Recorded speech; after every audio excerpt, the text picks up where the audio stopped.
Hello everyone, स्वागत है आप सभी का आपके अपने YouTube channel determination study platform में। आज के इस वीडियो में हम बात करने वाले हैं सीयूटी के केमिस्ट्री के सिलेबस के बारे में। 2024 के लिए सिलेबस क्या होने वाला है इस वीडियो में हम समझने वाले हैं। तो इसमें हम खास करके केमिस्ट्री के सारे चैप्टर्स को देखेंगे और पूरी तरह से आपको क्लियर कर देंगे कि कौन सी बुक आपके लिए बेस्ट होगी। ठीक है, तो इस वीडियो को शुरू से लेकर के आपको अंत तक देखना है। एक चीज मैं बता दूं, मैं डिजिटल बोर्ड तो अफोर्ड नहीं कर सकता, इस व्हाइट बोर्ड पे ही आपको काम चलाना पड़ेगा। अच्छी से अच्छी एजुकेशन देने की कोशिश मैं कर सकता हूँ। डिजिटल बोर्ड के लिए आपकी सपोर्ट की ज़रूरत होगी। अगर आप सपोर्ट करते हैं, हमारी सब्सक्राइब करते हैं चैनल को, तो हो सकता है कि फ्यूचर में हमारे पास भी डिजिटल बोर्ड हो और उस पर आपको पढ़ाए। ठीक है, तो चलिए एक एक करके सारे चैप्टर्स को देखते हैं। तो सबसे पहले आपका जो केमिस्ट्री का चैप्टर है, पहला चैप्टर आपके पास है सॉलिड स्टेट। ठीक है, जिसे ठोस अवस्था कहते हैं, हिंदी में क्या कहते हैं, ठोस अवस्था कहते हैं। ये चैप्टर नंबर फर्स्ट होगा। तो आपको पता है कि सॉलिड स्टेट नई एनसीईआरटी से हटा दिया गया है। ठीक है, नई वाली जो एनसीईआरटी की बुक है उससे सॉलिड स्टेट को हटा दिया गया है।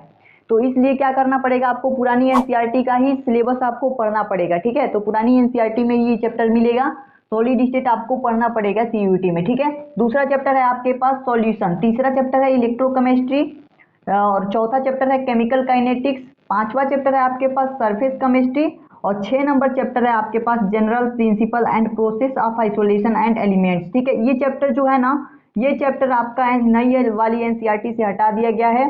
नई वाली एनसीईआरटी में आपके इनमें से 5 चैप्टर घटा दिए गए हैं। ठीक है, तो इनमें से 5 चैप्टर क्या किए गए, रिड्यूस कर दिए गए हैं नई वाली एनसीईआरटी में। तो आपको इन सारी चीज़ों को ध्यान दे करके करना है और न्यू एनसीईआरटी को फॉलो ना करके ओल्ड एनसीईआरटी को ही अगर आप फॉलो करें तो सीयूटी के लिए बेस्ट होगा। ठीक है, तो सीयूटी के लिए आपको पुरानी वाली एनसीईआरटी ही पढ़नी है, मैं क्लियर कर देता हूँ। सातवां चैप्टर आपके पास है पी ब्लॉक एलिमेंट्स, ये भी नई वाली एनसीईआरटी से हट गया है।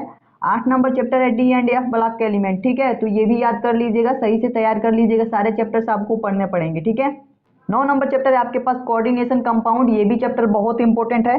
ठीक है, 10वां नंबर चैप्टर है आपके पास haloalkane and haloarene. ठीक है, ये चैप्टर भी बहुत इंपॉर्टेंट है। 11 नंबर चैप्टर आपके पास आएगा अल्कोहल फिनॉल एंड ईथर। ये सारे चैप्टर जो है पुरानी वाली एनसीईआरटी में भी है, नई वाली एनसीईआर्टी में भी है। 12 नंबर चैप्टर आपके पास है aldehyde ketones and carboxylic acids. ठीक है, ये भी चैप्टर बहुत इंपॉर्टेंट है आपके सीयूटी एग्जाम के लिए, ये सारे ऑर्गेनिक के पार्ट हैं। ठीक है, 13 नंबर चैप्टर है आपके पास ऑर्गेनिक कंपाउंड्स कंटेनिंग नाइट्रोजन। ठीक है, ये चैप्टर जो है पुरानी वाली एनसीईआरटी में था, नई वाली एनसीईआरटी से हटा दिया गया है। तो इनमें से इन टोटल चैप्टर में से 5 चैप्टर जो है हटा दिए गए हैं और नई एनसीईआरटी में 10 चैप्टर ही रखे गए हैं। तो आपको क्या करना है, पुरानी वाली एनसीईआरटी को ही फॉलो करना है।